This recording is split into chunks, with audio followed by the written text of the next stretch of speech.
बिस्मिल्लाहिर्रहमानिर्रहीम, अस्सलाम वालेकुम, welcome to news tonight with Namra Abbasi. आज हम प्रोग्राम का आगाज़ जो है वो जंग से ही करेंगे।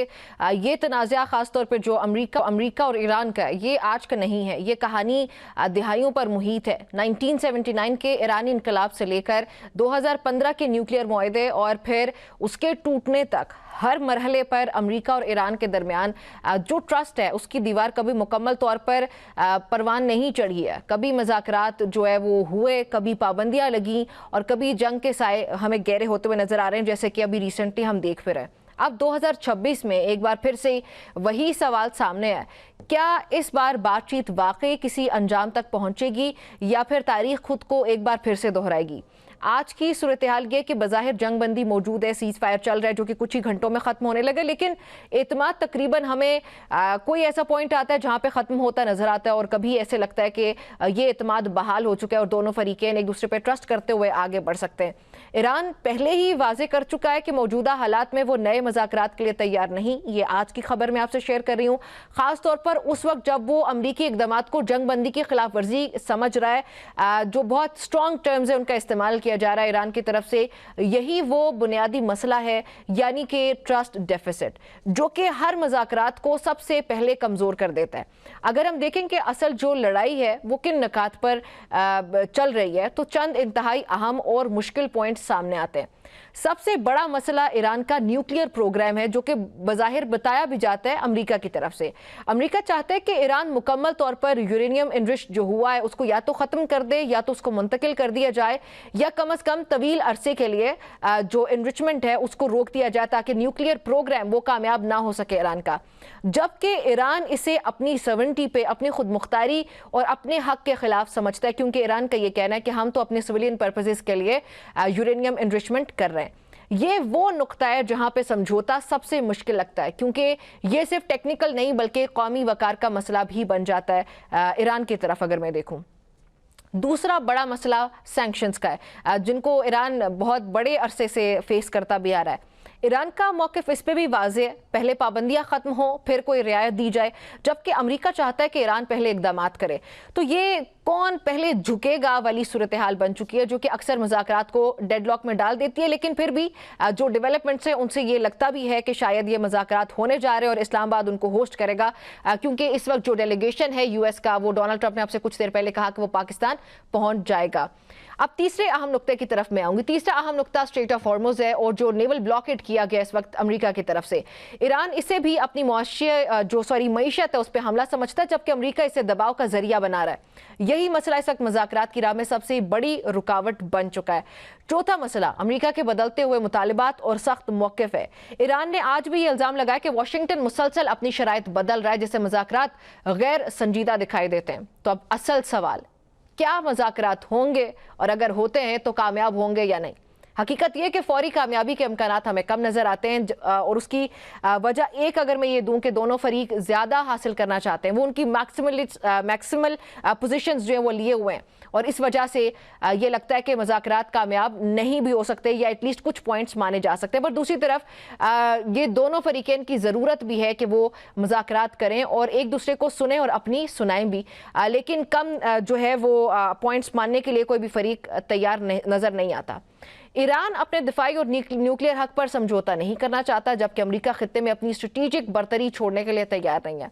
अलबत्ता जैसे मैंने पहले कहा कि एक उम्मीद ज़रूर मौजूद है, और वो है जुज़वी मुआहदा या फिर आरज़ी हल, यानी कि या तो मुकम्मल डील हो या ना हो। वो तो प्रोग्राम में हम आगे जाके जो मेरे गेस्ट हैं उनसे डिस्कस भी करेंगे कि ये जो अगर डील होती है तो वो कोई टेम्परेरी सीज फायर की एक्सटेंशन हो सकती है, क्योंकि अब से कुछ देर पहले पाकिस्तान के फॉरेन मिनिस्टर की ईरानी फॉरेन मिनिस्टर से टेलीफोनिक कॉल भी हुई है, और उसका जो खदोहाल है वो ये बताया जा रहा है कि एक जो सीज फायर की एक्सटेंशन है उस पर बात हुई है। तो अब उसके दौरान मजीद पॉइंट्स पर डिस्कशन हो सकती है, या ऑलरेडी जो डेलीगेशन इस वक्त पाकिस्तान आ रहा है वो इस मामले को आगे बढ़ाते हुए एक लंबे अरसे के लिए कोई सीज फायर होगा, या जिन जिन शराइत को दोनों फरीकें एक दूसरे को मानेंगे उस पर बात होती है। सो ये बातें जी, ये टॉपिक्स हैं आज के जिन पे हम बात करने लगे। सबसे पहले मुझे प्रोग्राम में ज्वाइन करें हामिद साहब, साथ ही मुझे ज्वाइन करें इफ्तिखार फिरदौस। आप दोनों का बहुत शुक्रिया मुझे प्रोग्राम में ज्वाइन करने के लिए। इफ्तिखार, आपकी तरफ आऊँगी। पहले स्ट्रेट ऑफ हॉर्मुज़ की जो नेवल ब्लॉकेड है वो ख़त्म नहीं हुआ अमेरिका की जानिब से सीज फायर की कॉल के बाद भी। फिर उसके बाद ये हुआ, आज हमने देखा कि ईरान की तरफ से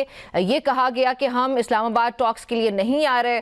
लेकिन अब से कुछ देर पहले as we speak Donald Trump का ये बयान सामने आना कि मेरी टीम कुछ ही देर के अंदर इस्लामाबाद पहुंच रही है और ये हम लोग इसको बहुत पॉजिटिव डायरेक्शन में जाते हुए देख रहे हैं। ये पॉजिटिव डायरेक्शन क्या है? क्या ईरान भी वापस आएगा? और ये जो कंफ्यूजन है, ये जो स्विचिंग है, ये क्या है दोनों अतराफ से? And what do you believe is going to happen? देखिए, एक पोस्टरिंग हुई है which is between the US and Iran. और अगर आपने ईरान का और नेवल ब्लॉकेट का जिक्र किया और मैं पहले उसके बारे में बात करूं, so what's basically is happened is कि जो ईरान के साथ कल का एपिसोड हुआ और कल उन्होंने जो स्टेटमेंट्स दी जिसमें उन्होंने कहा कि हम नहीं आएंगे, आज सुबह जो उनके फॉरेन ऑफिस ने स्टेटमेंट दी है उसमें आने की गुंजाइश उन्होंने छोड़ी है, क्योंकि उन्होंने ये कहा कि अभी हम नहीं आ रहे, अभी हमने डिसीजन जो है वो नहीं लिया। आज शाम को जो है वो इसाक डार साहब की जो है अपने जो उनके अब्बास कंपैटिबल अराक्ची। है जी, उनके साथ जो है वो बातचीत जो है वो हुई है, जो ईरान के फॉरेन मिनिस्टर हैं। और उसमें जो जराए हैं ये बात बता रहे हैं कि उसके अंदर सीज फायर के एक्सटेंशन के हवाले से भी बात हुई। ओके। उसके अलावा भी डोनाल्ड ट्रंप साहब ने जो है सहाफियों से इंडिविजुअली जो है वो बात की, लेकिन चूंकि फॉक्स न्यूज़ उनके हद से ज़्यादा करीब है और वो राइट विंग अमेरिकन को ज़्यादा कवरेज देता है, तो उनके साथ उन्होंने खुद बात की है और इस बात का भी ये अदा किया है कि वो ये एक्सपेक्ट करते हैं कि आज ही कोई एग्रीमेंट उनके सामने जो है वो आएगा। तो ये सारी बातें तो इस तरफ जो है वो इशारा करती हैं कि बातचीत होगी और इस्लामाबाद में भी ही होगी। लेकिन चूंकि हम जो ये सारा एपिसोड है वो पीसेस में जो है वो करके देखते हैं, तो अगर आप ईरानियन स्टेटमेंट देख लें उसके आखिर में उन्होंने एक बात बहुत क्लियरली की है कि एक ही जो है वो इंटरमीडियरी है और फैसिलिटेटर है और वो पाकिस्तान है, और अगर बातचीत होगी तो इस्लामाबाद के अंदर होगी। दूसरी बात, वो अमेरिका के जो स्टेटमेंट्स जो है वो आए हैं, जो अमेरिकन ऑफिशियल्स हैं उन्होंने भी इस बात की जो है वो तस्दीक की है कि उनको ये बताया गया है कि ईरानी जो है वो आ रहे हैं बातचीत करने के लिए, इसलिए वो डेलीगेशन भेज रहे हैं। अच्छा। तीसरा जो तरीक है फैसिलिटेशन के हवाले से, जो पाकिस्तान का किरदार है, जो हमारा किरदार है ऑब्वियसली, उसमें जितनी भी सेटिंग्स जो है वो की गई हैं उसमें शायद टाइमलाइंस की डिफरेंशिएशन आए, क्योंकि कुछ लोग जो होंगे वो जर्मनी में स्टॉप ओवर करेंगे, कुछ फ्रांस में स्टॉप ओवर करेंगे जो अमेरिका से आ रहे हैं। उसके अलावा जो यहाँ से ईरान से आएंगे वो ऑब्वियसली 3 घंटे का उनका टाइम है। तो ये मैच करने के लिए डिपेंड्स के जेडी वैंस जो होंगे, पिछली बार भी जब वो फ्रांस से उड़े थे तब भी ईरानियन डेलीगेशन ने जो है वो पाकिस्तान का रुख जो है वो किया था। लेकिन ऑब्वियसली स्पॉयलर्स हैं, there security reasons for that. और उसका एग्जैक्ट टाइम तो जो है वो किसी को नहीं पता कि किस टाइम आएंगे, लेकिन आई एम प्रीटी श्योर कि ये बातचीत जो है वो इसी हफ्ते जो है वो होगी। अच्छा इफ्तिखार, मैं हामिद साहब से बढ़ने से पहले आपने जो एक बात की उसमें मुझे ज़रा कन्फ्यूजन है। आपने कहा कि अमेरिका को ये यकीन दहानी कराई गई कि उनका जो है वो मुज़ाकरात की टेबल पे ईरान भी होगा, इसीलिए अमेरिकी डेलीगेशन जो है वो आ रहा है। हम जो आज की अगर ईरान की पोजीशन को कंसिडर करें, उन्होंने तो बोला कि भाई हम नहीं आ रहे हैं, हमने मुज़ाकरात नहीं करने। फिर हमने ये भी आज खबर देखी कि फील्ड मार्शल की तरफ से कॉल की गई है सैयद आसिम मुनीर साहब की तरफ से डोनाल्ड ट्रंप को, जिसमें कहा गया कि नेवल ब्लॉकेट के ऊपर ज़रा गौर किया जाए, और बज़ाहिर ये खबर आई कि इस पर डोनाल्ड ट्रंप ने कहा कि हम इसको देख लेते हैं। तो ये जो यकीन दहानी करवाई गई है वो क्या पाकिस्तान की तरफ से करवाई गई है या किस तरह हुआ? देखें, एक तो इस बात की तस्दीक करता चलूं क्योंकि हम सब्जेक्ट है कवर करते हैं। जी। ईरान कहीं पर भी आज के दिन में ये बात नहीं कही कि हम नहीं आ रहे हैं। उन्होंने कहा है अभी हमने फैसला नहीं किया, दिस इज अच्छा। What they said. अच्छा। तो और क्योंकि वो बहुत सारे लोग जो होते हैं वो ये ट्रांसलेशन जो है ऑटो ट्रांसलेशन इस्तेमाल कर रहे हैं, तो हाँ। वो रिटन अच्छा, मैंने जितने न्यूज़पेपर्स पढ़े, जितनी वेबसाइट्स विजिट की, जो एग्जैक्ट वर्ड्स थे वो यही थे कि ईरान की तरफ से जो फॉरेन मिनिस्ट्री के स्पोक्स पर्सन है उनकी तरफ से ये कहा गया कि जो उसके पेश नज़र के जो हमारा शिप को जो है रोका गया है अमेरिका की तरफ से, वो सीज फायर की खिलाफ वर्जी है, जिसकी वजह से हम मुज़ाकरात में शामिल होने का इरादा नहीं रखते, लेकिन उस पर बात हो सकती है। ये वापस उनके प्रेसिडेंट की तरफ से कहा गया कि मुज़ाकरात ही उसका हल है। एनी हाउ, उन्होंने जो स्टेटमेंट जो है वो दी है, अगर आप वो निकाल के देख लें उसमें बहुत क्लियरली वर्डेड फारसी के अंदर उन्होंने बताया है कि या अभी हमने डिसाइड नहीं किया कि हम आ ऑल रहे राइट, हैं। All right. लेकिन उसके बाद की जो कॉन्वर्सेशंस हुई हैं उसके अंदर ऑब्वियसली ग्रीन लाइट नजर आता है कि वो जरूर जो है वो आएंगे। चले ठीक है। हामिद साहब, आप किसके बारे में क्या राय है कि ये जो पोस्टरिंग की जा रही है दोनों अतराफ की तरफ से वो क्या है? फिर ये जो सीज फायर की अभी बात कर रहे हैं एक्सटेंशन की, कि ये हो सकती है? और जो इसहाक डार साहब की, अब्बास अरागची साहब से आपसे कुछ देर पहले टेलीफोनिक गुफ्तगू हुई, उसमें आपको लगता है कि सिर्फ ये सीज फायर की बात हुई होगी और फिर जो दोनों फरीकें हैं उनको टेबल पे किस तरह लेके आया जाएगा? ईरान की क्या पोजीशन होगी? देखिए नम्रा, सूरत हाल जो है वो बड़ी पेचीदा है। हकीकत ये है कि ईरान के अंदर भी दो ग्रुप्स हैं। एक ग्रुप है जो ये समझता है कि मुज़ाकरात करके माहदे की तरफ जाने में बेहतरी है और इस वक्त की ज़रूरत भी है और उसमें ईरान को बहुत सारा रिलीफ मिलेगा। दूसरा ग्रुप ये समझता है कि इस वक्त अमेरिका जो है वो दलदल में फंसा हुआ है, इसराइल जो है वो परेशान है और इसराइल और अमेरिका को सबक सिखाने के लिए शायद थोड़ी सी जंग मजीद लंबी की जाए और उसके बाद फिर मुज़ाकरात जो हैं वो ईरान अपनी टर्म्स पे कर सकेगा। और ये मतलब ये जो दो आइडियोलॉजीज हैं या दो नजरियात हैं, ये दोनों इक़्तिदार के अंदर हैं। जिस तरह के बाकर कालिबाफ साहब के बारे में, मुश्तबा खामनाई के बारे में कहा जाता है कि वो जंग अभी खत्म करने के से ज्यादा जंग को थोड़ा सा तूल देने के हक में है, जबकि मसूद पेज़ेश्कियान हो गए और अब्बास इराक़ची हो गए वो समझते हैं कि जितनी जल्दी कोई मुज़ाकरात या मुआहिदा हो जाए उतना अच्छा है।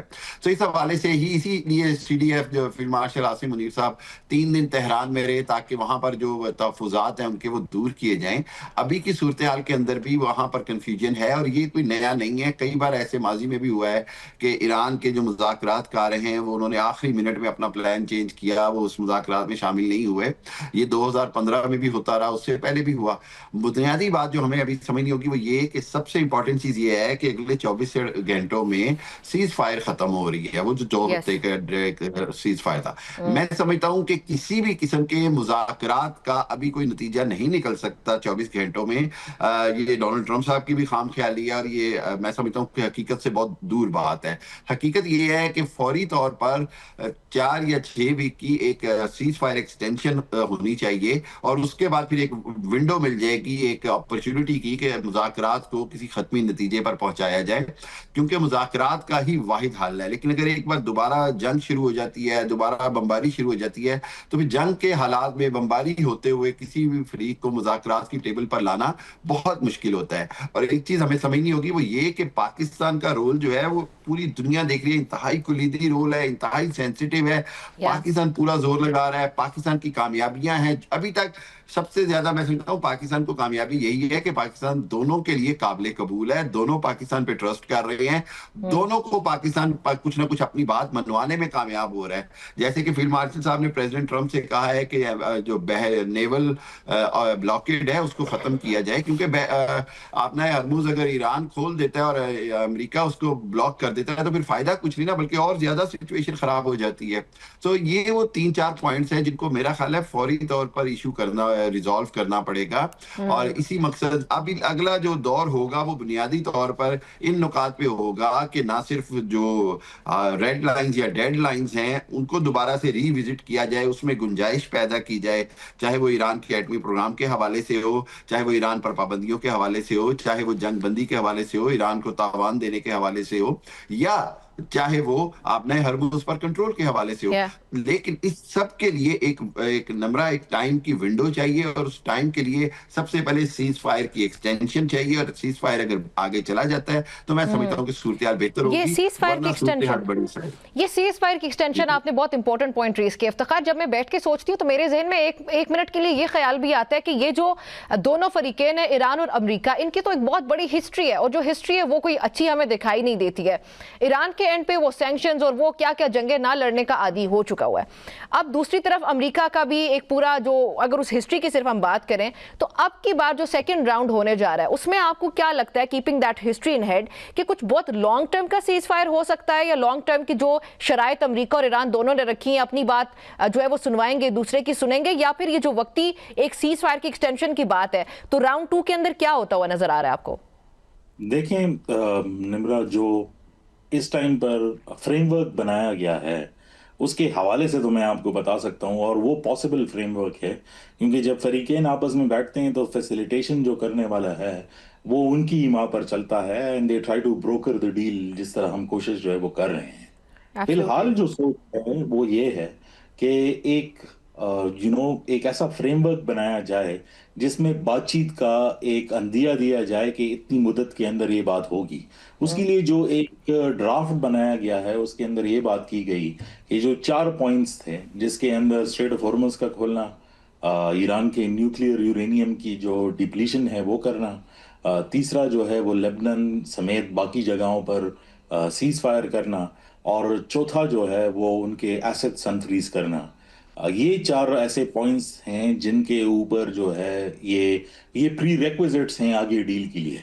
बाकी जो इसके अंदर इम्पोर्टेंट पार्ट्स हैं वो सब के सब जो है वो टेक्निकल इश्यूज हैं। अब जब भी आप मुज़ाकरात के दरमियान में जो है वो बैठें, और मैं कभी कहीं ऐसे इश्यूज का जो है हमें बैठने का जो है वो मौका मिला है, उसके अंदर पहले आप एक मैक्सिमलिस्ट पोजीशन में आते हैं जिसमें आप सारी डिमांड्स डालते हैं, फिर उसमें से कुछ चर्न आउट होकर जो है आप वो देखते हैं कि इमीडिएट जो है वो पॉइंट्स क्या हो सकते हैं जिस पे बात हो सकती है। तो उसके अंदर सीज फायर और लेबनन को इंक्लूड करना, दो और स्ट्रेट ऑफ हॉर्मस को खोलना, ये ऐसी तीन चीजें हैं जो इमीडिएटली जो है एग्रीएबल है। और आप देख लें आज भी जो है वो लेबनन के अंदर उन्होंने सीज फायर भी किया है और लोग जो है घरों को वापस जो है वो आ रहे हैं। जो मेन पॉइंट ऑफ कंटेंशन है वो स्ट्रेट ऑफ हॉर्मस है, जिसके ऊपर भी पाकिस्तान ने एग्रीमेंट कराया। और जो साहब बात कर रहे हैं उन्होंने बहुत सही तरीके से बताया कि फील्ड मार्शल वहां पे थे, तो ईरान ने भी अनाउंसमेंट की, लेकिन अमेरिका ने उसको दोबारा ब्लॉकेट जो है वो किया। अब उसमें कोशिशें जारी हैं कि ये निगोसिएशन शुरू होने से पहले ही इसका जो है वो हल निकाल लिया जाए। मेरे ख्याल में based on a knowledgeable guess at this point जो हमें नजर आएगा वो एक एक्सटेंशन इमीडिएट तो जो है वो नजर आएगी। और वो सी पॉसिबिलिटी ये भी हो सकती है कि ये शायद इन वफूद के पहुंचने से पहले इन ममालिक के जो दो सरबराहान हैं वो यूनिलैटरल जो है वो अनाउंसमेंट अपने तरीके से करें कि हम सीज फायर जो है वो एक्सटेंड कर रहे हैं, क्योंकि डेलीगेशंस जो है वो लेट पहुंचेंगे। ये एक पॉसिबिलिटी नजर आती है बेस्ड ऑन द कॉन्वर्सेशंस जितने भी बैक चैनलिंग इस टाइम पे हो रही ठीक है। है, ठीक। दूसरा इम्पोर्टेंट पार्ट उसमें यह है कि जो टेक्निकल इश्यूज हैं जिसमें यूरेनियम की डिप्लीशन है, फ्रीजिंग ऑफ एसेट्स है, क्योंकि इनिशियली ये भी एग्री किया गया, just to give you one example, कि स्ट्रेट ऑफ हॉर्मस के बारे में ये बात की गई कि ये तकरीबन 31 टू 35 नॉटिकल माइल्स हैं। तो जो यूएन की ट्रीटी के नीचे, and these are technical details just to give an example कि ये बातचीत होती किस तरह है, कि ये डीप वाटर जो है वो तस्वुर नहीं किए जाते, इसलिए इसमें ईरान का भी हक है और ओमान का हक है, क्योंकि दोनों के बैंक्स यानी रिवर बैंक्स हैं वो इसके साथ लगते हैं, लिहाजा ये टोल कलेक्ट करे। अब ये टोल कितने वक्त तक जो है वो कलेक्ट करेंगे, क्योंकि ईरान ये चाहता है कि जो डैमेजेस हुए हैं वो इसे जो है वो रिकलेक्ट जो है वो करे।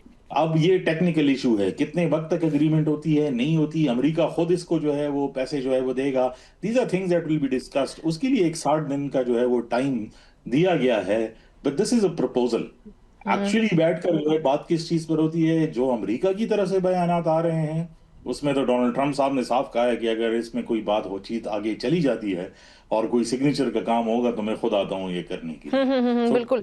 अच्छा हामिद साहब, ये जो बात अच्छा हामिद साहब जो बात कर रहे हैं इफ्तिखार इस वक्त पॉइंट्स की, उसमें मुझे बोन ऑफ कंटेंशन समझाइएगा इस वक्त जो आज की सिचुएशन के मुताबिक। पहले हमने देखा भाई वो न्यूक्लियर प्लान से शुरू हुआ, ईरान की 70 पे आया, फिर मुख्तलिफ स्ट्रेट ऑफ हॉर्मुज़ वगैरह के पॉइंट्स वो 10 और 15 पॉइंट्स दोनों अतराफ से दिए गए।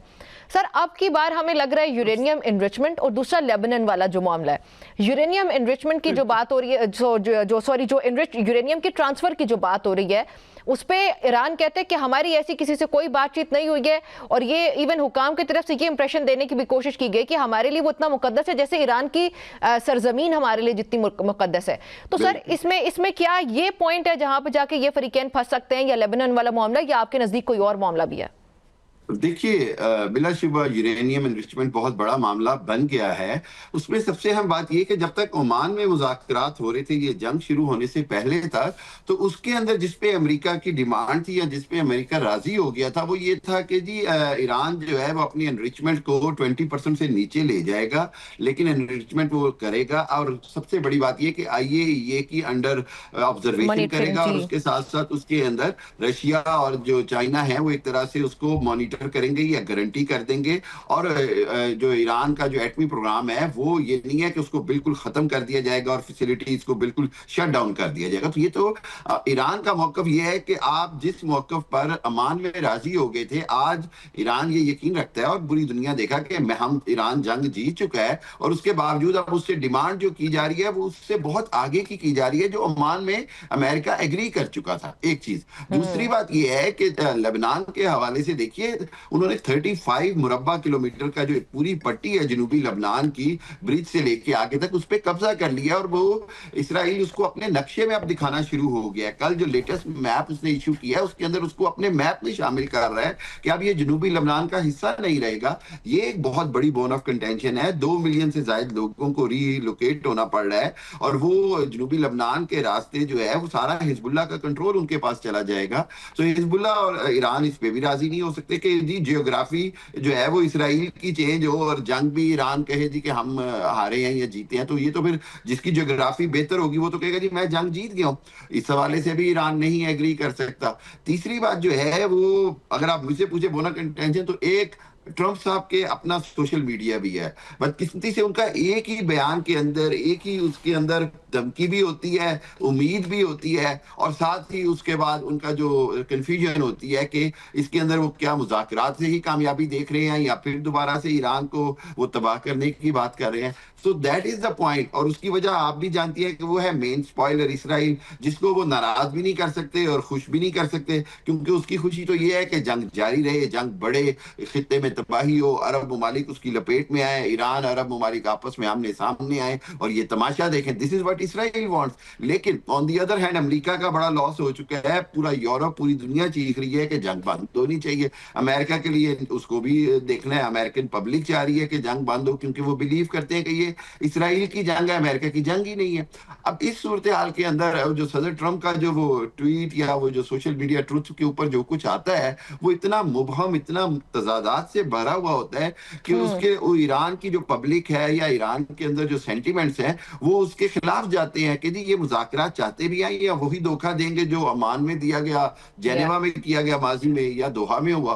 तो इस हवाले से मेरा ख्याल है क्लैरिफिकेशन चाहिए ट्रंप एडमिनिस्ट्रेशन की तरफ से और ये 2-3 बड़ी क्रिटिकल चीजें हैं जिनको बैठ के हल करना। बिल्कुल ऐसे ही। ये जो कंफ्यूजन की बात हो रही है इफ्तिखार, कल हमने पहले खबर देखी कि जेरेड कुशनर और स्टीव विटकॉफ आ रहे हैं, जेडी वैंस का नाम नहीं है उसके अंदर। तो उसको मेरे जैसे बंदे ने ऐसे रीड किया कि शायद अमेरिका ये इंप्रेशन देना चाहता है, ये एयर क्रिएट करना चाहता है कि हमने तो देखें डिप्लोमेसी के लिए भेजा था अपने लोगों को, हम तो डिप्लोमेसी की साइड पे थे, हमारे फरीकैन तो गए। क्योंकि जेरेड कुशनर और स्टीव विटकॉफ तो वो तो रियल्टर्स हैं भाई, वो तो कोई डिप्लोमैट्स नहीं है, वो तो कोई निगोशिएटर्स नहीं है। जेडी वैंस की प्रेजेंस जो है वहां पे मैटर करती है as a pragmatic figure.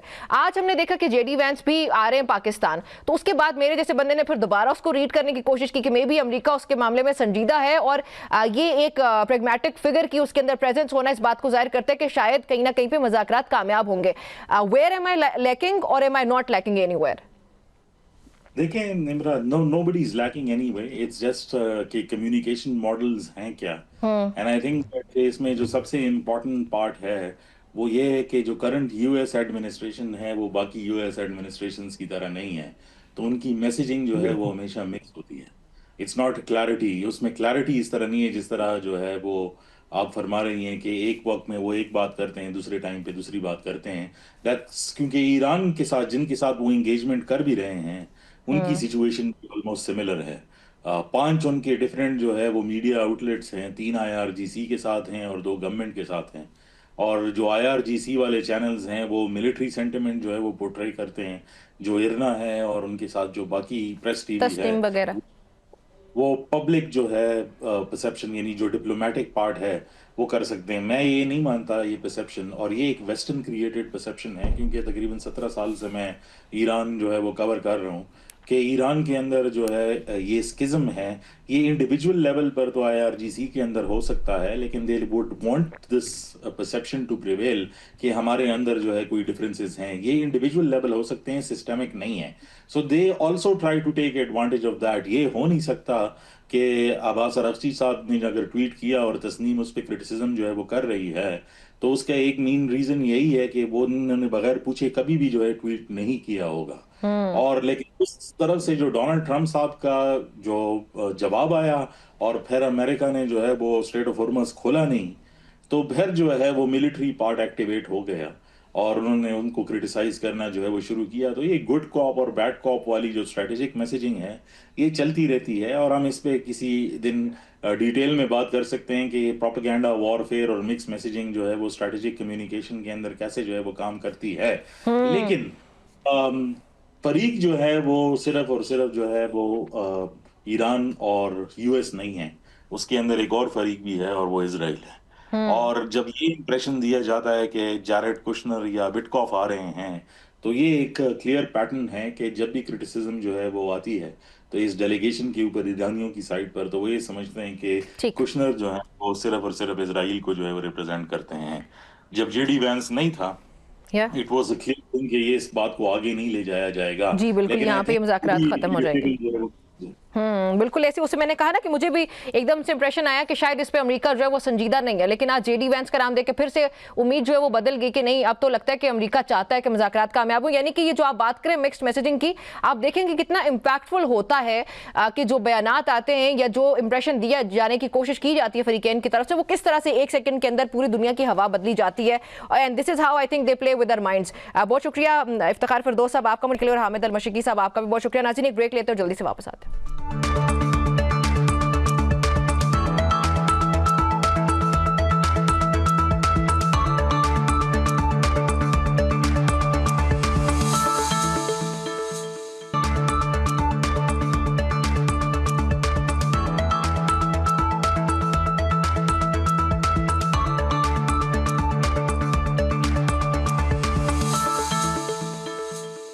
Ji welcome back to news tonight with Namra Abbasi. Programme के इस हिस्से में मुझे ज्वाइन कर रहे हैं अमरीकी सहाफ़ी कोकब फरशोरी, वाशिंगटन में मौजूद हैं। बहुत शुक्रिया कोकब मुझे प्रोग्राम में ज्वाइन करने के लिए। मेरे ख्याल में सबसे पहला जो मेरा सवाल होगा वो यही है कि इस वक्त अमेरिका के अंदर क्या हालात हैं, क्या वाक़यात नज़र आते हैं देखने को, क्योंकि हम लोग पाकिस्तान में बैठ के इस वक्त बहुत कन्फ्यूज़ हैं, क्योंकि एक मिनट के लिए हमें लगता है मुज़ाकरात होने लगे हैं और होके कामयाब भी होने लगे, नेक्स्ट मिनट हमें लगता है कि नहीं भाई सब कुछ ख़त्म हो चुका है, अब कुछ नहीं होगा। तो ये जो मिक्स्ड मैसेजिंग है, ये जो स्विचिंग है, पोस्टरिंग की जा रही है दोनों फरीकैन की तरफ से, उसमें अमेरिका की प्लीज मुझे पॉलिसी बताइएगा। Thank you very much for having me. देखिए, अगर आपकी मुराद अमेरिकन सोसाइटी से है तो उसके तासुरात इस वक्त बिल्कुल मुख्तलिफ हैं। अगर आपका इशारा अमेरिकन एडमिनिस्ट्रेशन की तरफ है तो जाहिर है वो एक बिल्कुल अलग सेगमेंट है। एडमिनिस्ट्रेशन जी, एडमिनिस्ट्रेशन का देखिए ये है कि डिस्ट्रस्ट है। उन्हें ऐसा लगता है कि वो ईरान पर पूरी तरह से भरोसा नहीं कर सकते और इसीलिए सदर ट्रंप ने उस ब्लॉकेड की बात की थी और उनका ये कहना था कि जब तक मुज़ाकरात चल रहे हैं, जब तक मुज़ाकरात हतमी तौर पर खत्म नहीं हो जाते, कोई मुआहिदा नहीं हो जाता, वो एक दबाव, एक प्रेशर टैक्टिक के तौर पर उसको इस्तेमाल करेंगे।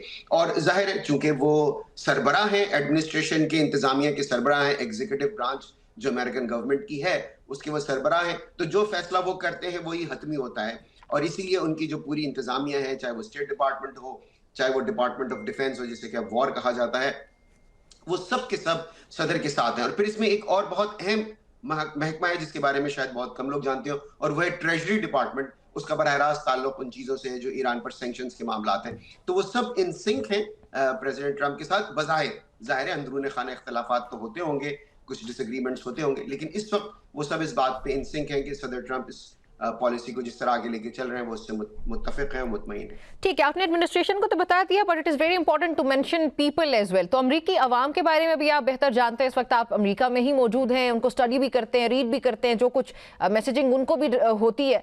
तो अमरीकी अवाम सर इस वक्त क्या ईरान के साथ मुमकिन जो जंग है या फिर जो सीज फायर है, अमन के बारे में वो क्या सोच रखते हैं?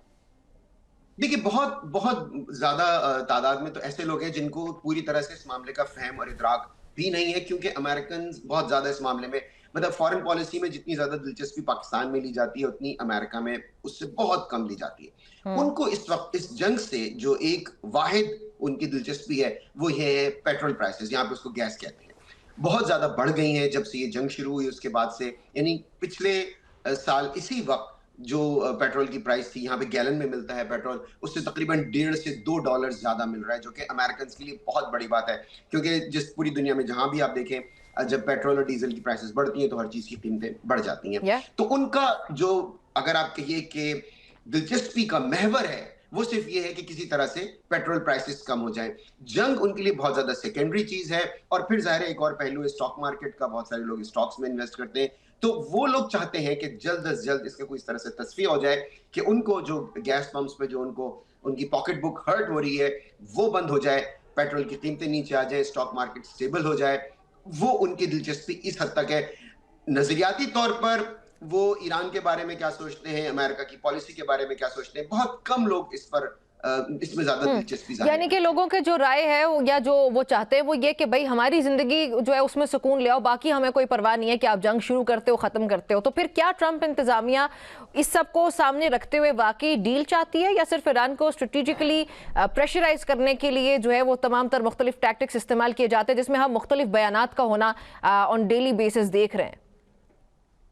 समझती है दोनों बातें। देखिए, इतने बड़े लेवल पे जब आप चले जाते हैं, जब स्टेक्स इतने हाई हो जाते हैं, तो वो एक यकरुखी पॉलिसी नहीं बन सकती। ये नहीं हो सकता कि ईरान को किसी भी कीमत पर सिरनिगू करना है या किसी भी कीमत पर पेट्रोल प्राइसेस नीचे लानी है। फिर एक हमजहती पॉलिसी बनानी पड़ती है जिसमें कि दोनों या इसके भी अलावा और इसकी बहुत सी जहतें हो सकती हैं, उन्हें मद्देनजर रखते हुए पॉलिसीज बनानी पड़ती हैं। जाहिर है अमेरिका की सब जो पॉलिसी है वो कभी भी ये नहीं चाहेगा कि इसमें से ऐसा तासुर उभरे कि ईरान किसी तरह से इसमें से सुरखरू होकर निकला है या वो कामरान होकर निकला है। और इसी तरह से ये भी नहीं होगा कि हम इतना आगे चले जाएं कि चाहे पेट्रोल की प्राइसेस कितनी भी बढ़ जाएं, लोगों को कितनी भी तकालीफ हो, उनकी कितनी भी मुखालफतें हो, हम इस जंग को इसी तरह से जारी रखेंगे। तो अमेरिका में चूंकि लोगों का जो तर्ज जिंदगी है, उन्हें एक तरह के कंफर्ट की आदत है, उन्हें बहुत कम इस बात का इदराक होता है कि कोई चीज गैर मुतवक्का तौर पे हो सकती है। मसलन पाकिस्तान में या दीगर बहुत से ऐसे ममालिक हैं जहां लोग गैर मुतवक्का हालात के लिए तैयार रहते हैं, बल्कि गुजरते रहते हैं। अमेरिका में जिंदगी एक डगर पे चलती रहती है और उनकी तवक्को ये नहीं होती कि इस डगर से मामला हटेंगे। वो साल, 2 साल, 3 साल, 4 साल, 5-5 साल आगे की प्लानिंग भी करते हैं। तो अब डायलॉग के ऊपर आ जाते हैं। अब डायलॉग होता हुआ आपको पता है कि आपसे कुछ देर पहले डोनाल्ड ट्रंप ने कहा कि मेरे रिप्रेजेंटेटिव्स पाकिस्तान के लिए जा चुके हैं और वो as we speak maybe वो पाकिस्तान पहुंच चुके हैं या पहुंच रहे होंगे। अब इसमें what do you see happening? Iran की तरफ से बज़ाहिर हमने देखा कि वो कह रहे हैं कि हम लोग मुज़ाकरात के लिए नहीं आ रहे हैं, हम नहीं चाहते कि मुज़ाकरात में, जिसको हम इस तरह रीड करने की कोशिश कर रहे हैं कि ये ईरान एक मैक्सिमल पोजीशन ले रहा है ताकि एटलीस्ट उसके जो कुछ पॉइंट्स है वो माने जाएं जब उसको टेबल पे लाया जाए। तो इस वक्त अमेरिका की एडमिनिस्ट्रेशन की मैं बात करूंगी, अवाम जो ओवरऑल हवा है वो क्या है कि मुज़ाकरात हो रहे हैं, इस्लामाबाद के रोल को किस तरह से वहां पे देखा जा रहा है? जी, आपके इस सवाल में कई इसके पहलू हैं। देखिए, मुज़ाकरात का जहाँ तक ताल्लुक है वो तो बिल्कुल अब हतमी तौर पर नजर आ रहा है कि वो तो उसकी तो बाकायदा से वो दोबारा शुरू हो जाएंगे, उसकी रिजम्पशन तो हो रही है। अच्छा। जब जेडी वेंस वहां जाएंगे तो ये तो होगा नहीं कि ईरान का डेलीगेशन ना, ईरान का डेलीगेशन यकीनन पहुंचेगा। बल्कि अब से चंद मिनट पहले आपके शो में आने से पहले मैं देख रहा था सदर ट्रंप से एक बयान मंसूब करके कि आज ही कोई मुआहिदा होने जा रहा है। ये सदर ट्रंप एग्जैक्टली। तो ये वाला मामला है। तो अगर आज ही कोई मुआहिदा होना है तो उससे तो फिर ये बात बिल्कुल आश्कार हो जाती है कि ईरानी डेलीगेशन भी पहुंचेगा और जेडी वेंस तो जाहिर है नायब सदर जो है अमेरिका के पहुंच गए। मुमकिन है सदर ट्रंप को टेलीफोन पर ले लिया जाए, वो फोन के जरिए अपनी प्रेजेंस दिखाएं या कोई और लिंक के वीडियो लिंक के जरिए, या कोई इसमें बिल्कुल जिस तरह के सदर ट्रंप का जो तर्ज सियासत है, जिस तरह से वो पूरे इस मामले को हैंडल कर रहे हैं, कोई बैद नहीं है कि वो 1-2 रोज में वो खुद भी पाकिस्तान पहुंच जाए। जहां तक अमरीकी अवाम का ताल्लुक है, बिल्कुल जैसा कि मैंने आपके पिछले सवाल के जवाब में गुजारिश की कि वो चाहते हैं कि ये तनाज़ा जल्द अज जल्द खत्म हो, वन वे और दी अदर। बहुत ज्यादा वो फिक्री तौर पर, वो बहुत ज्यादा नजरियाती तौर पर इससे अटैच्ड नहीं है। जाहिर है उनका तो एक बिल्कुल वन पॉइंट है कि हमारी जिंदगी बेहतर हो, और अपने मुल्क से जाहिर है वो नेशनलिस्ट है, बहुत ज्यादा मुहिम वतन है सब लोग, तो वो ये चाहेंगे कि अमेरिका का अपर हैंड रहे, लेकिन जाहिर है ये तनाज़ा जल्द अज जल्द खत्म हो। उसकी जो निटी ग्रिटी है, उसका जो मिन्यूशिया है कि जी कितना यूरेनियम हो, They're not interested in all of that. जी नहीं, बिल्कुल नहीं। उनको जुजियात से कोई दिलचस्पी नहीं है। वो जाहिर है अपने मुल्क को कामरान। और फिर इसमें 3 पॉइंट्स मेरे ज़हन में इस वक्त आ रहे हैं। एक तो मिड टर्म इलेक्शन हो गए, उसके बाद दूसरा ये कि जो इजराइल का रोल है उसके अंदर अवाम ये भी नहीं चाहते कि जो इजराइल फर्स्ट की पॉलिसी के साथ आगे जाया जाए, अमेरिका किसी दूसरे मुल्क के कहने पे एक जंग शुरू करे और उसको फिर हार भी रहा है अपेरेंटली। तो वो ये चाहते हैं कि भाई अमेरिका फर्स्ट की जो पॉलिसी जिसको कह के आप वोट लेके आए तो आप उसी को लेके आगे जाएं। तो अवाम इस तरह की चीजें भी हैं, वो नहीं चाहेंगे कभी भी। बिल्कुल, अब जो सर्वेज यहाँ आ रहे हैं, पहली मर्तबा इतनी खुल के इस तरह की बातें हो रही हैं, वरना पहले तो ये चीजें मख्फी होती थी, मंजर आम पे नहीं आती थी। थिंक टैंक्स में यकीनन ये मौजूद रहता था ज़ेर बहस के इजरायली लॉबी का, इजरायली पॉलिसी का, इजरायली फंडिंग का, इस तरह की चीजें, लेकिन पब्लिक स्क्वायर में बहुत कम थी, लोगों को बहुत ज्यादा इसमें कोई हमें पता नहीं था यहाँ के लोगों को। लेकिन अब पहली मर्तबा बहुत खुल के बात हो रही है। और उससे पहले असल में इसकी जो दागबेल डाली है, वो जो गाजा में पूरा जो 3 साल तक जो चला है मामला, उसकी वजह से जाहिर है वो फिर यहाँ पर सोशल मीडिया के जरिए बहुत ज्यादा लोगों को पता चला। आपके इल्म में कि यहाँ बहुत बड़े बड़े मुजाहरे भी हुए, खासकर स्टूडेंट्स उसमें बहुत ज्यादा मुतहर्रिक थे, कॉलेज कैंपसेस पे मुजाहरे हुए, उसकी कुछ लोगों को मुकाफात भी चुकानी पड़ी। तो एक वो मामला था। दूसरा फिर जाहिर है कि इस वक्त जो चल रहा है मामला, अमेरिकन कुछ जो राइट विंग के लोग हैं जैसे कि टकर कार्लसन है, मेगन केली है, ये उस तरह के लोग हैं जो पहले बहुत ज्यादा प्रो इजराइल होते थे, प्रो रिपब्लिकन पार्टी, अब वो भी खुल के ये बात कह रहे हैं कि इस जंग में इजराइल अमेरिका को लेकर गया है। तो इसलिए अब इसका दायरा कुछ वसी हो रहा है और अब इस बात को, अब जाहिर है इस मौजू पे सर्वेज भी होने शुरू हो गए, और जैसा कि आपने कहा कि बहुत ज्यादा लोग इस बात के हामी नहीं है कि अमेरिका किसी ऐसी जंग में जाए जो बरह रास्त उसकी जंग नहीं है। और जाहिर है अगेन बाद में आखिर में आके वही बात घूम फिर के आ जाती है कि मुझे इस जंग से क्या मिल रहा है, मेरे मुल्क को क्या मिल रहा है, मुझे मेरा क्या इसमें फायदा है या नुकसान है। तो ये सवाल तो बिल्कुल इंसानी नफ्सियात है, इंसानी जिबिल्लत है ये तो। ठीक है। अच्छा कोकब, ये भी बताएं कि गॉड फॉरबिड अगर ये मुज़ाकरात नाकाम होते हैं तो अमेरिका का फिर अगला कदम क्या हो सकता है? क्या डोनाल्ड ट्रंप की तरफ से इस पे जो मैसेजिंग की जाती है कि मैं पूरी पूरी सिविलाइजेशन को मिटा दूंगा, मैं न्यूक्लियर साइट्स को तबाह कर दूंगा, मैं सिविलियन इंफ्रास्ट्रक्चर को तबाह कर दूंगा, ईरान ने वो कॉन्सिक्वेंसेज बेयर करने पड़ेंगे जो उसने पहले कभी नहीं देखे होंगे, जो 47 साल में कोई प्रेसिडेंट नहीं कर पाया, मैं वो करूंगा। तो ये जो इतनी सख्त किस्म की मैसेजिंग है, क्या इस तरह का कुछ हो सकता है एक्चुअली भी, या मजीद पाबंदियां, बराह रास्त एक्शन की जो धमकियां हैं, इनमें कुछ दमखम भी है या नहीं? देखिए इसका एक कॉम्बिनेशन होगा। अगर जैसे कि आपने दुरुस्त कहा, खुदा न खास्ता, और मैं आपसे मुत्तफिक हूँ इस बात में, आपकी बात की तायद करता हूँ कि इस बात को इसी कैवियाट के साथ कहना चाहिए, खुदा न खास्ता के साथ, क्योंकि मुज़ाकरात का कामयाब होना सबके लिए, सबके हक में है। जी, सदर ट्रंप ने पहले ही वो कुछ कर दिया है जो 47 साल में किसी सदर ने नहीं किया, बल्कि ईरान पर तो तारीखी तौर पर अमेरिका ने हमला कभी भी अमेरिका ने ईरान पर कभी भी हमला नहीं किया। तो एक काम तो उन्होंने कर दिया, वो पहले सदर हैं जिन्होंने इस तरह से प्रॉपर ईरान पर हमला किया है। सैंक्शंस तमाम सुदूर ने लगाई गुज़िश्ता 47 साल में, तो उसमें कोई नई बात नहीं होगी। क्या जंग दोबारा शुरू हो सकती है, क्या बम दोबारा से बरसने शुरू हो सकते हैं? बिल्कुल हो सकता है। इस बात को यकसर नजरअंदाज नहीं किया जा सकता, यकसर मुस्तरद नहीं किया जा सकता। सिविलाइजेशन को मिटा देने वाली बात, जाहिर है वो एक मैक्सिमलिस्ट पोजीशन है, और जो भी फरीकैन होते हैं वो इस तरह की पोजीशन लेते हैं कि बहुत ज्यादा वो अपने दुश्मन को नुकसान पहुंचाने की बात करते हैं। लेकिन अमली तौर पर किस हद तक किया जा सकता है? अभी जिस तरह की बॉम्बिंग हुई वो खुद बजाते खुद वो बहुत ज्यादा खतरनाक थी और नहीं होनी चाहिए थी किसी भी मुल्क पे इस तरह की बॉम्बिंग। फिर जिस तरह से ज़ाहिर ईरान की तरफ से जो रद्द-ए-अमल आया, उससे जो गल्फ स्टेट्स को नुकसान हुआ, वो भी बहुत ज़्यादा नुकसान है, वो भी नहीं होना चाहिए था। तो दोनों तरफ से अगर ज़ाहिर है, और इस वक्त जो कार्ड्स हैं वो तो ज़्यादा सदर ट्रंप के हाथ में है कि वो दोबारा से जंग शुरू ना कर दें। तो इसलिए सबको इस बात के लिए काविश करनी चाहिए कि ये जंग दोबारा से शुरू ना हो, मामलात मुज़ाकरात के जरिए तय हो जाए, कोई तस्फिया हो जाए, कोई मुआहिदा हो जाए। आमीन आमीन। अच्छा, हमने देखा कि लेबनान के अंदर जब सीज फायर कराया गया इसराइल की तरफ से, अमेरिका ने करवाया, तो उसमें फिर ये हुआ कि भाई स्ट्रेट ऑफ हॉर्मुज हमने खुलता हुआ देख लिया, बट अगेन उसमें अमेरिकी नेवल ब्लॉकेड जो है वो नहीं खुला, जिसकी वजह से फिर दोबारा से स्ट्रेट ऑफ हॉर्मुज बंद हुआ। और आज जो हमने कश्तियों वाला मामला देखा, जो शिप्स का हमने मामला देखा है, अब अमरीकी ये जो बहरी नाकाबंदी है और जो ईरानी रद्द-ए-अमल है, किसका स्ट्रेटेजिक पोजीशन ज्यादा मजबूत लगता है आपको? और अब की बार जबकि राउंड 2 बिल्कुल हम एंटिसिपेट इवन ये कर रहे हैं कि ये सक्सेसफुल होने जा रहा है, तो उसमें फिर अमेरिका अपने नेवल ब्लॉकेड पे कॉम्प्रोमाइज करेगा? कॉम्प्रोमाइज बोलूं या फिर ये बोलूं कि उस पर कोई बहस हो सकती है? जी यकीनन ये तो बिल्कुल मरकजी नुक्ता होगा मुज़ाकरात का। जब दोनों फरीकैन बैठेंगे तो ईरान, मेरा तो ख्याल है बात शुरू ही यहाँ से होगी कि इस ब्लॉकेड का क्या करना है जी। और जाहिर है अमेरिका की तरफ से इसका दिफा किया जाएगा, ईरान की तरफ से इसकी मुखालफत की जाएगी। तो ये तो मरकजी नुक्ता होगा और ये एक वजह तनाज़ा बनी रहेगी जब तक कि ये मामला पूरी तरह से रफा नहीं हो जाता, इसका कोई तस्फिया नहीं हो जाता। क्योंकि ईरान ने स्ट्रेट ऑफ हॉर्मुज को अपने एक बार्गेनिंग चिप के तौर पर इस्तेमाल किया, तो देर से ही सही जाकर अमेरिका को ये ख्याल आया कि चलें ठीक है, ईरान जिस जगह को स्ट्रेट ऑफ हॉर्मुज को अगर अपने लिए एक बार्गेनिंग चिप के तौर पर इस्तेमाल कर रहा है, एक चोक पॉइंट के तौर पर इस्तेमाल कर रहा है, तो हम कोशिश करते हैं कि उस चोक पॉइंट में कुछ दरार डाली जा सके। तो अब उसी की वजह से सदर ट्रंप ने ये ऐलान किया था।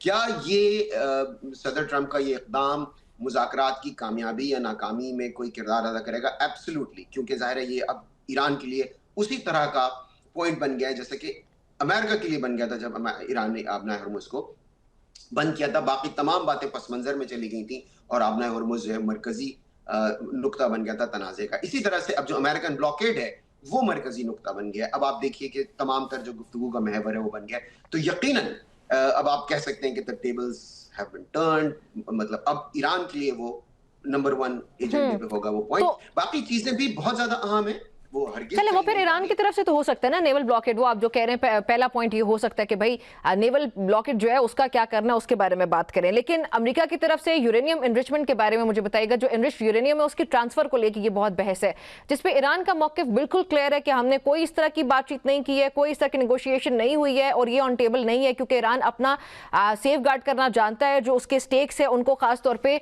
जब उसकी सिक्योरिटी आती है, जो मॉनिटरिंग पे जो बहस हुई भी थी पिछले साल भी इवन ओमान के अंदर, तो वो तो कह रहे हैं कि हमने अपना एनरिच्ड यूरेनियम जो कि सिविलियन पर्पसेस के लिए हम उसको रखेंगे। ये वाला पॉइंट जो है ये कितना इंपॉर्टेंट होगा फिर? यकीनन होगा, बहुत ज्यादा होगा, क्योंकि देखिए अब उस पर पब्लिक पॉस्चरिंग इतनी ज्यादा हो गई है।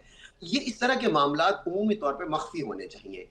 इनरिच्ड यूरेनियम कितना है, कितना ईरान आमादा है मुंतकिल करने के लिए किसी और मुल्क में, कितना आमादा है अपने मुल्क में रखने के लिए सिविलियन या पीसफुल पर्पसेस के लिए, अमेरिका कितने पर आमादा है। तो ये बातें टेक्निकल लेवल पर होती हैं, ये बहुत ही टेक्निकल मामलात हैं और ये जो टेक्निकल एक्सपर्ट्स हैं वो बैठ के इन पर बात करते हैं। इन्हें पब्लिकली जब डिस्कस किया जाएगा तो फिर जाहिर है पॉस्चरिंग शुरू हो जाती है, क्योंकि ईरान जाहिर है इसमें अपनी एक तरह से हजीमत देखता है कि अमेरिका उसको डिक्टेट कर रहा है कि आप कितना यूरेनियम रख सकते हैं, कितना नहीं रख सकते। यही मामलात अगर अंदरूने खाना हो तो शायद इतना फर्क ना पड़े, क्योंकि देखिए ईरान की जो अवाम है उसने वो बहुत ज्यादा खुददार हैं इस मामले में, और उनका न्यूक्लियर प्रोग्राम उनके लिए ज़ाहिर किसी भी मुल्क का होता है, उन्हें उनकी इज्जत नफ्स भी उन्हें बहुत ज्यादा अजीज है। बहुत सारे ऐसे मामलात जो पस पर्दा रहकर अगर हल हो भी जाते और उन्हें पब्लिकली इस तरह से ना किया जाता, ईरान की अवाम को, उनकी जो हुकूमत है उन्हें महसूस ना होता कि किसी तरह से उनकी तज़यीक की जा रही है, तो शायद कुछ मामलात हल हो जाते। इसीलिए डिप्लोमेसी का मकसद ही ये होता है कि डिप्लोमेसी और पॉलिटिक्स में फर्क इसीलिए रखा गया है, वरना दोनों चीजें जहां पे आके कन्वर्ज करती हैं वहां पर मामलात खराब हो जाते हैं। Alright, thank you very much Khokhar, मुझे प्रोग्राम में ज्वाइन करने के लिए। नाज़रीन, गुफ्तगू आपने सुनी, आज के प्रोग्राम से इतना ही, मुझे इजाजत दीजिए, अल्लाह हाफिज।